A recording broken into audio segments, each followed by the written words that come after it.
जारी किए थे और फिर जो मज़ीद जो इसमें जो इक़दामात थे वो उठाए गए और फिर शाहिद खाकान अब्बासी साहब ने इस मंसूबे के लिए बड़ी भरपूर दिलचस्पी ली और इस मंसूबे को और आगे बढ़ाया। मैं पहली फुर्सत में यहाँ आया हूँ इसलिए कि इस मंसूबे से पाकिस्तान की ज़रूरी मईशत और पाकिस्तान की इक़्तिसादी हालात और मईशत इससे जुड़े हुए हैं। जितनी जल्दी ये डैम बनेगा उतनी जल्दी हमारी जो ज़मीनें जो हैं वो सैराब होंगी और वो सोना उगलेंगी और उसको हम इंशाअल्लाह पाकिस्तान खुशहाली और तरक्की के रास्ते पर गामज़न होगा। इसी तरीके से यहाँ पर जो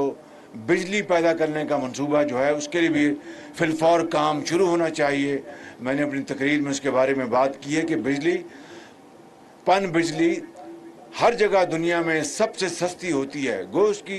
ओरिजिनल लागत ज़्यादा होती है, लॉन्ग टर्म में वो बिजली बहुत सस्ती होती है, लिहाजा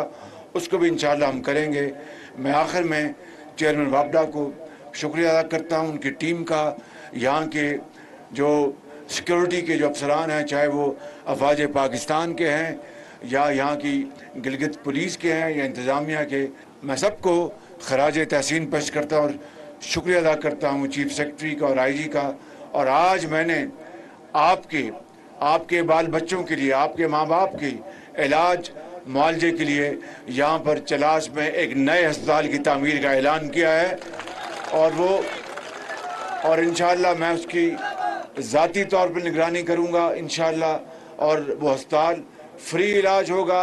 आपके लिए, आपके बच्चों के लिए, आपके माँ बाप के लिए, सब के लिए फ्री इलाज होगा। और जो इंजीनियर्स काम कर रहे हैं, चाहे वो चाइनीज़ इंजीनियर्स हैं या कंसल्टेंट्स हैं, उनके इलाज के लिए भी वो अस्पताल